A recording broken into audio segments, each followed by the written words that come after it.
장로인 나는 택하심을 받은 부녀와 그의 자녀들에게 편지하노니 내가 참으로 사랑하는 자요 나뿐 아니라 진리를 아는 모든 자도 그리하는 것은 우리 안에 거하여 영원히 우리와 함께할 진리로 말미암음이로다. 은혜와 긍휼과 평강이 하나님 아버지와 아버지 아들 예수 그리스도께로부터 진리와 사랑 가운데서 우리와 함께 있으리라. 너의 자녀들 중에 우리가 아버지께 받은 계명대로 진리를 행하는 자를 내가 보니 심히 기쁘도다. 부녀여 내가 이제 내게 구하노니 서로 사랑하자. 이는 새 계명 같이 내게 쓰는 것이 아니요 처음부터 우리가 가진 것이라. 것이니 우리가 그 계명을 따라 행하는 것이요 계명은 이것이니 너희가 처음부터 들은 바와 같이 그 가운데서 행하라 하심이라. 미혹하는 자가 세상에 많이 나왔나니 이는 예수 그리스도께서 육체로 오심을 부인하는 자라. 이런 자가 미혹하는 자요 적 그리스도니. 너희는 스스로 삼가 우리가 일하고 읽지 말고 오직 온전한 상을 받으라. 지나쳐 그리스도의 교훈 안에 거하지 아니하는 자는 다 하나님을 모시지 못하되 교훈 안에 거하는 그 사람은 아버지와 아들을 모시느니라. 누구든지 이 교훈을 가지지 않고 너희에게 나가든 그를 집에 들이지 말고 인사도 하지 말라. 그에게 인사하는 자는 그 악한 일에 참여하는 자임이라. 내가 너희에게 쓸 것이 많으나 종이와 먹으로 쓰기를 원하지 아니하고 오히려 너희에게 가서 대면하여 말려니 하니 이는 너희 기쁨을 충만하게 하려 함이라. 같이 읽겠습니다. 택하심을 받은 내 자매의 자녀들이 네게 문안하느니라. 아멘.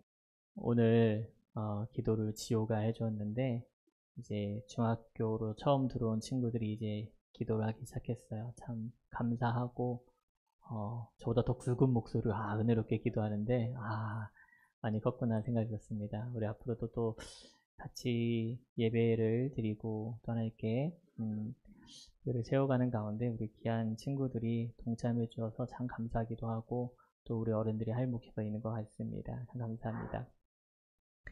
우리 오늘은 우리 말씀의 내용처럼 우리 좀 서로 인사할 때 이렇게 인사했으면 좋겠습니다. 주님의 이름으로 사랑합니다 라고 우리 옆 사람한테 인사해 볼까요? 인사하겠습니다. 주님의 이름으로 사랑합니다. 주님의 이름으로 사랑합니다. 주님의 이름으로 사랑합니다. 예, 우리 오늘은요 성경별 설교 48번째 시간으로 요한 2서를 좀 같이 살펴보려고 합니다. 방금 읽어보아서 아시겠지만은 사실 이 정도의 분량이면은 우리 작은 종이에 옮겨 적으면 뭐 손바닥 2개 정도 안에 들어갈까 할 정도로 굉장히 작고 짧은 편지이죠. 근데 이 편지는 바로 우리가 잘 아는 사랑의 사도로 알려져 있는 사도 요한이 쓴 편지입니다. 대략 이 쓰여진 시기를 한 기원 후 한 95년경 전으로 보고 있습니다. 그 앞에 큰일 몇 가지가 있었는데요. 기원 후 64년에 네로의 박해가 굉장히 심하게 온 땅을 뒤덮었습니다. 특별히 그 때문에 주님의 제자들이 많이 순교를 당했죠. 네로의 박해 이후에 그래서 3, 4년 이내에 우리가 잘 알고 있는 사도 바울과 사도 베드로가 순교한 것으로 알려져 있습니다. 또한 그리고 나서 70년에는 예루살렘 성전이 완전히 무너지게 되죠. 거기서 끊이지 않고 사도 요한은 그 이후에 도미티안 황제 때 다시 한번 박해를 받아 반모섬이라는 곳으로 에게에 있는 작은 섬으로 유배를 가게 됩니다. 근데 그 유배 길 전후에 쓴 게 바로 요한 1, 2, 3서로 알려져 있습니다. 사도 요한은요, 스스로를 자신을 표현할 때 요한복음 내에서 예수님의 사랑하시는 제자로 자신을 드러내고는 했습니다. 동료였던 제자들이 먼저 순교를 했죠. 그리고 자신만 사실 거의 홀로 남아서 점차 나이를 들어갑니다. 그는 교회를 향해서 그런 가운데 우리 그리스도인들의 최후의 보루이자 또한 마지막 무기인 사랑을 잊지 말라고 삶 가운데 진심으로 실천하며 살라고 오늘 강조합니다. 그래서 그는 바로 이 사랑의 사도라고 하는 별명을 갖게 된 것입니다. 하지만 그가 처음부터 그랬을까요?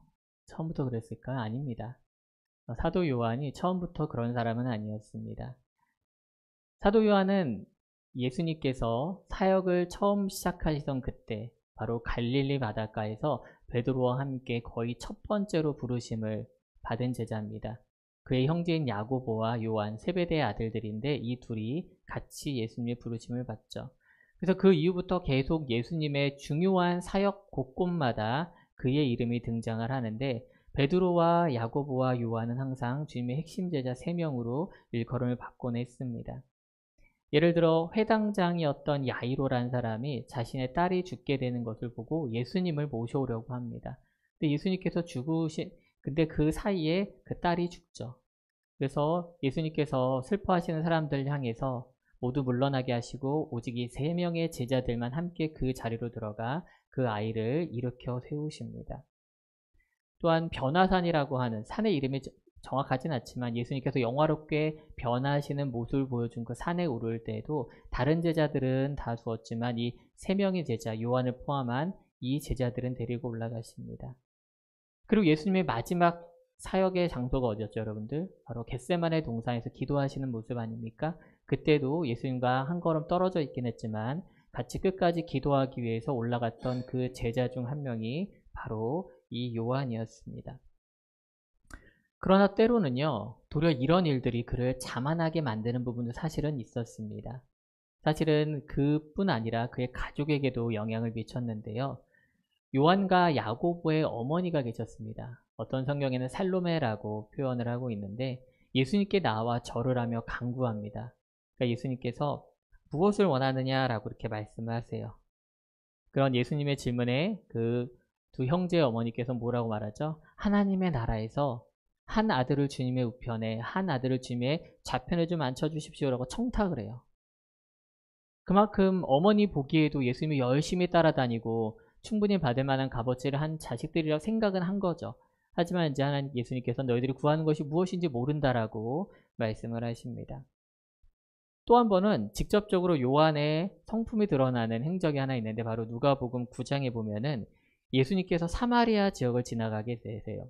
사마리아 지역은 일찍이 유대 사람들과 이제 척을 지고 적대시하며 살아가는 동네였었죠. 원래 일반적인 유대인이라면 그 땅을 아예 지나가지를 않습니다. 근데 그때 예수님께서 사마리아 지역을 제자들과 함께 지나가요. 그러니까 사람들이 어떻게 해요? 자연스럽게 배척을 하죠. 예수님을. 배척을 합니다. 떠나가기를 요청하죠. 그러자 요한이 주님께 간청을 해요. 누가복음 9장 54절을 뭐라고 말하냐면은 제자 야고보와 요한이 이를 보고 이르되 주여 우리가 불을 명하여 하늘로부터 내려 저들을 멸하라 하기를 원하시나이까? 라고 말해요. 예수님. 저 사람들이 진짜 예수님도 못 알아보고 어떻게 예수님을 배척합니까? 우리가 하늘로부터 명령을 해서 불 떨어지게 할까요? 라고 말을 해요. 이 사건을 두고 예수님께서 나중에 그들에게 이 별명을 붙이시는데 바로 보아너게의 아들이라는 이름을 붙이십니다. 보아너게. 우리말로는 우레예요. 우레. 얼마나 그가 과격했고 충동적이며 또한 성품이 처음에는 이러지 못했는지를 잘 보여주는 일화인 것 같습니다. 그런데 이러한 사도 요한이 여러분들 다른 제자들보다 더 이 땅에 오래 살았다고 했습니다. 그러면서 그의 성품이 그리고 그의 인격이 점차 변화된 것이죠. 결코 하루에 된 것이 아닙니다. 저는 오늘 이 요한을 조금 더 자세하게 보면서 생각을 해봤어요. 예수님도 먼저 부활하시고 승천하셨고 동고동락하던 많은 제자들도 수십 년 전 먼저 순교당했는데 왜 요한만 이렇게 오랫동안 이 땅에 남아 있었을까 하고 말이죠. 그리고 왜 하필 요한 1, 2, 3서는 신약성경 거의 뒤쪽에 거의 마지막에 배치되었을까라고 말입니다. 그러면서 제가 스스로 내린 결론은 이 혈기왕성했던 시기를 지나서 예수님의 가르침을 곱씹으며 살아야 했기 때문에 그 시간이 요한에게 필요했기 때문에 그리고 자신이 결국 그 얻은 결론을 후대 그리스도인들 즉 우리에게 전달하기 위함이 아니었나라는 생각을 하게 되었습니다. 아마 요한이 일찍 순교당했다면 이런 것들이 남겨지지 않았을 테니까요. 오늘 말씀의 제목은 보시는 것처럼 사랑 처음부터 가진 것입니다. 사랑 처음부터 가진 것. 사도 요한은 오늘 이 편지를 받는 우리에게 말합니다. 처음부터 사랑이 있었다고요. 다만 우리가 발견하지 못했던 거예요.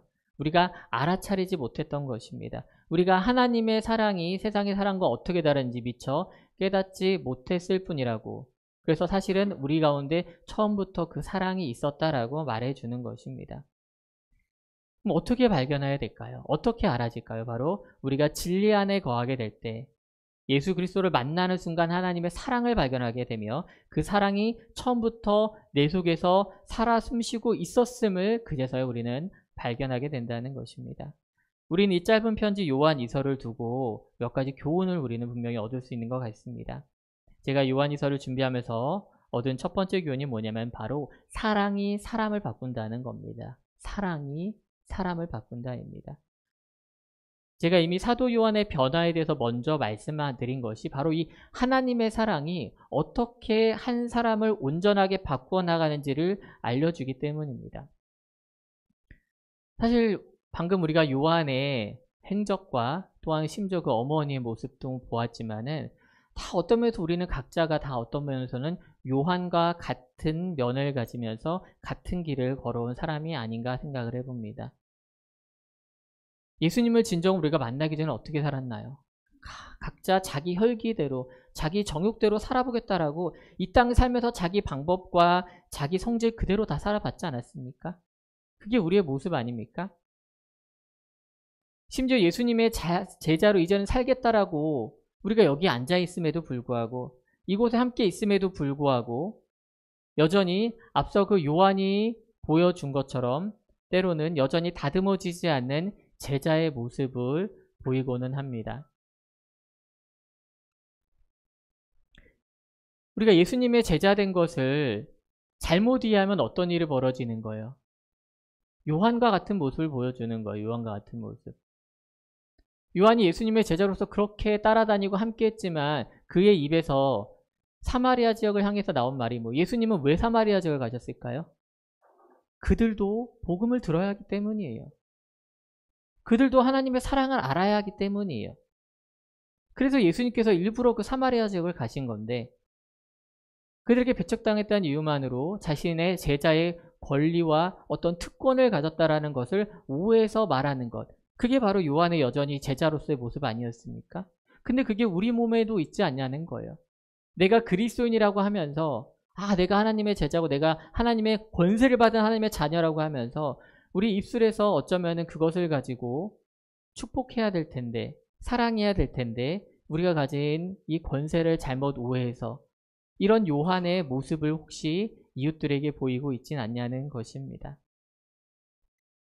그래서 예수님께서는요 사실은요 아주 사역 초기에 이러한 부분 때문에 사랑의 방법을 바꾸신 거예요. 사실은 예수님께서 사역 초기에 많은 사람들이 몰렸을 적에 다른 것 하지 아니하시고 사람들을 모아 산으로 가십니다. 그곳에서 말씀을 선포하시고 우리가 흔히 말하는 산상수훈입니다. 그때까지 사람들은 어떻게 살았어요? 유대 사람들은요 율법을 매어 살았거든요. 율법이 삶의 근간이었어요. 율법에서 이웃과의 관계 중에 하나를 무슨 말을 하냐면 당한 만큼 돌려주라는 것을 가지고 율법은 우리에게 말합니다. 눈은 눈으로 이는 이로.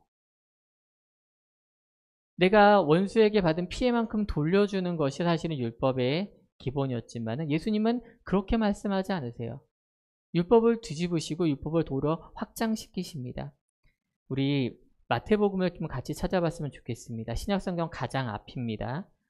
가지고 계신 성경책 우리 교회의 성경으로는 7쪽을 펴시면 됩니다. 마태복음 5장 43절에서 48절을 보려고 합니다. 신약성경 가장 앞 성경 마태복음 5장입니다. 43절에서 48절 말씀 우리 한번 같이 읽어보겠습니다. 시작. 또 내 이웃을 사랑하고 내 원수를 미워하라 하였다는 것을 너희가 들었으나 나는 너희에게 이르노니 너희 원수를 사랑하며 너희를 박해하는 자를 위하여 기도하라. 이같이 한즉 하늘에 계신 너희 아버지의 아들이 되리니 이는 하나님이 그 해를 악인과 선인에게 비추시며 비를 의로운 자와 불의한 자에게 내려주심이라. 너희가 너희를 사랑하는 자를 사랑하면 무슨 상이 있으리요? 세리도 이같이 아니하느냐? 또 너희가 너희 형제에게만 무난하면 남보다 더하는 것이 무엇이냐? 이방인들도 이같이 하지 아니하느냐? 그러므로 하늘에 계신 너희 아버지의 온전하심과 같이 너희도 온전하라. 아멘. 나의 원수 된 자, 율법에서는 되갚으라고 해요.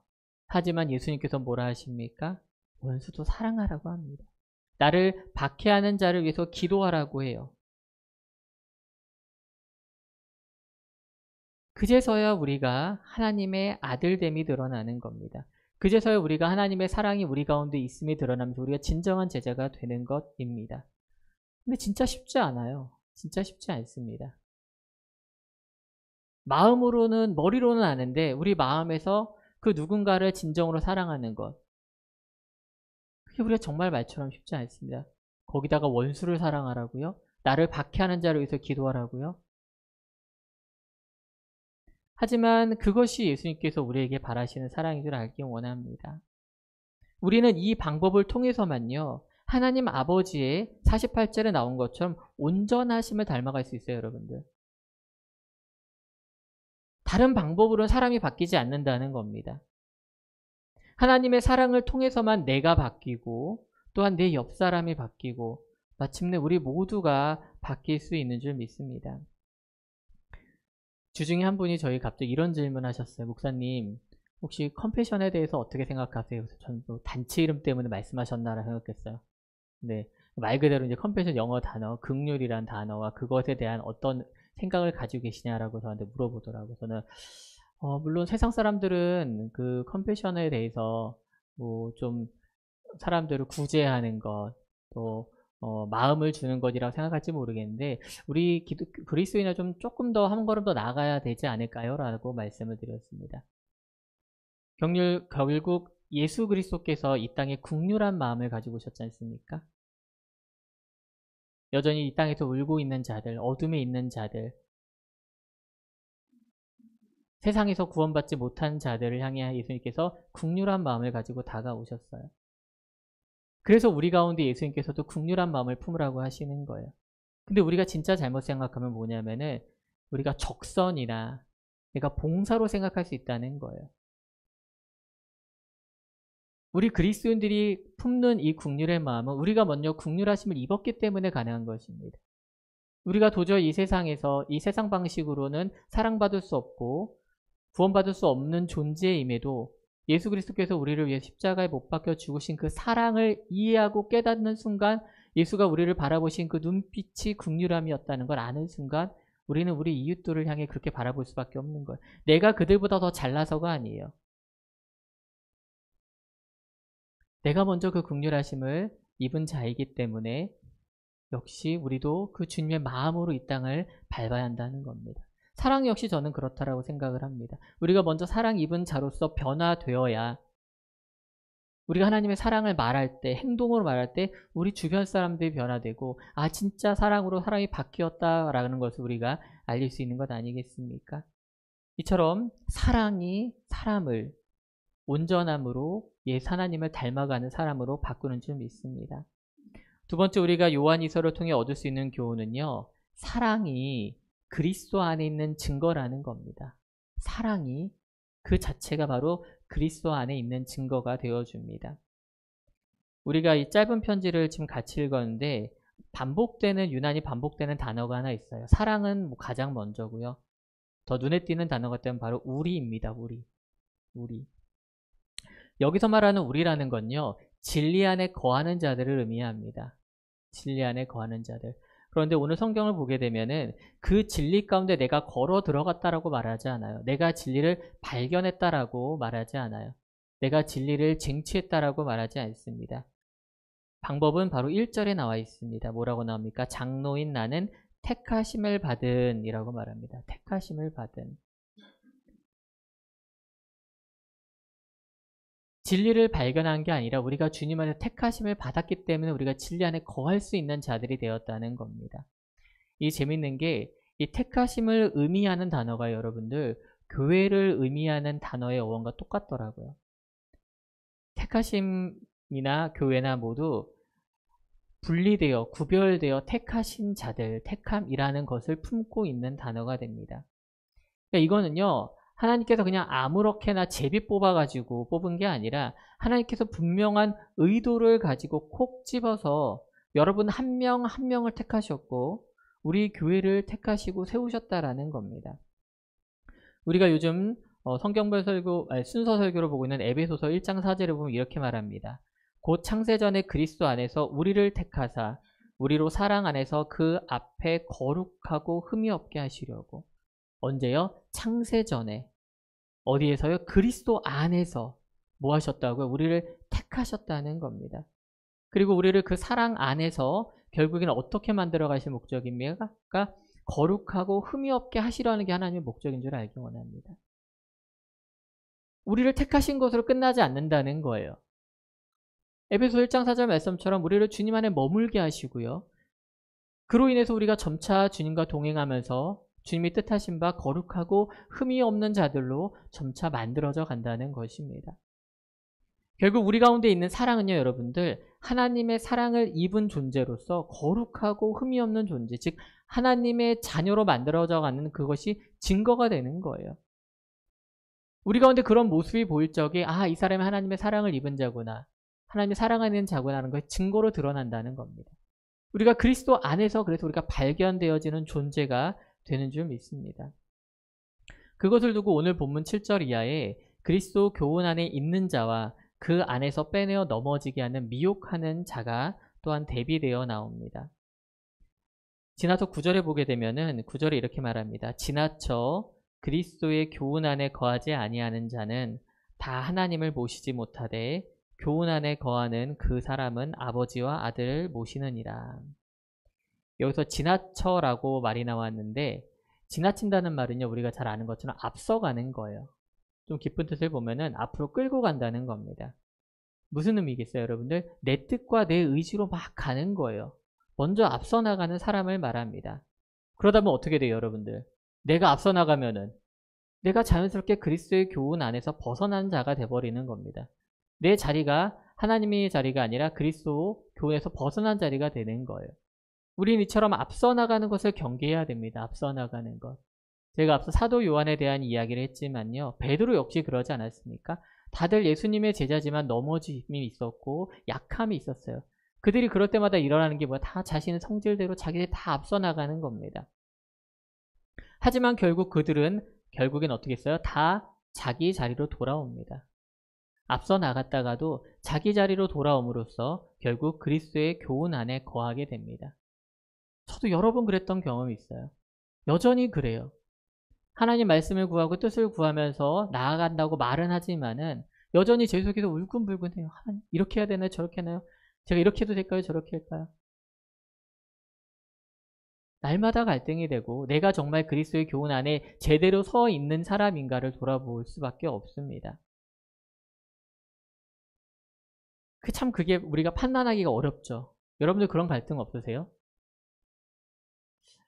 예수님은 요즘 말로 그 제자가 된 사람들한테 라이센스를 따로 발급해 주진 않으셨어요. 그렇죠? 뭐 추천서를 써주셨다거나 어떤 증거가 될 만한 어떤 서류 한 장 남기신 게 없어요. 그럼에도 불구하고 당시 교회와 지금의 우리는 요한과 베드로, 바울과 같은 사람을 예수님의 제자로 인정하고 받아들이고 있습니다. 왜 그럴까요? 어떻게 그럴 수 있을까요? 요한복음에 그 해답이 있는데 요한복음 13장 34절 35절에 이런 말씀이 있습니다. 새 계명을 너희에게 주노니 서로 사랑하라. 내가 너희를 사랑한 것 같이 너희도 서로 사랑하라. 너희가 서로 사랑하면 이로써 모든 사람이 너희가 내 제자인 줄 알리라. 아멘. 우리 이마에다가 제자 써놓고 다니지 않아도 돼요. 우리가 막 여기다가 뭐 목걸이 달고 다니고 예수 제자만 입는 어떤 도포 같은 거 입지 않아도 돼요. 다른 방법이 없다는 겁니다. 뭐라고 하십니까? 너희가 서로 사랑하면. 근데 어떻게 사랑하래요? 예수께서 우리를 사랑하신 것 같이 너희가 서로 사랑하면 이로써 모든 사람이 알게 된대요, 여러분들. 모든 사람이. 내가 알리고 싶지 않아도 알게 되는 거예요. 모든 사람이 너희가 내 제자인 줄 알리라라고 예수님께서 분명히 말씀해 주십니다. 그들 안에서 이처럼 사랑이 발견되었기 때문에 세상 많은 사람들과 우리가 그들을 제자라고 인정하고 말할 수 있는 것입니다. 우리의 택하심과 그리스도 안에 있는 이 증거는 이처럼 결국 사랑함으로 드러나는 거예요, 여러분들. 다른 방법이 없습니다. 여러분들, 우리 가운데, 나 가운데 이러한 사랑이 있습니까? 여러분들이요, 아무리 교회를 오래 다녔어도요, 뭐 직분이 있다고 해도요, 저희 집에 가면 이게 목사 안수패가 있거든요. 그딴 거 필요 없어요. 그것들이 여러분들의 제자됨을 증명하지 못한다는 거예요, 여러분들. 예수님이 말씀하셨잖아요. 사랑만이 우리가 예수의 제자됨을 증명합니다. 사도 바울은 이 사랑이라는 계명이 처음부터 우리 가운데 있었음을 분명히 말합니다. 우리가 잊었던 그 진실한 사랑을 여러분들 다시 한번 되찾기 원합니다. 간팍했던 마음들을 내려놓고 우리 가운데 제자로서의 삶을 걸어간다 하면서도 예수님이 바라셨던 다른 것이 아닌 온전한 사랑을 우리 가운데 있는지 다시 한번 기억하기 원합니다. 하나님은 분명히 우리 모두를 사랑으로 지으셨고 처음부터 우리를 사랑하셨습니다. 그리고 그 사랑이 오늘 말씀의 제목처럼 처음부터 우리 가운데 살아 숨신 줄 믿습니다. 사랑하는 우리 여러분들, 귀한 성도 여러분들, 하나님을 먼저 사랑하시고 또한 그와 같이 우리 한 사람 한 사람을 바라보기 원합니다. 다 못해도 괜찮아요. 바로 옆 사람, 우리 가족, 사랑도 연습이 필요합니다. 한 명 한 명을 향한 진정한 예수 그리스도의 사랑을 여러분들 가운데서 누군가를 향해 품으시고 확장되었을 적에 하나님의 나라가 확장되고 온 사람들이 여러분들 한 명 한 명을 또한 우리 함께 세우는 교를 하나님이 사랑하시는 제자들이며 하나님의 참된 교회로 인정할 줄 믿습니다. 아멘.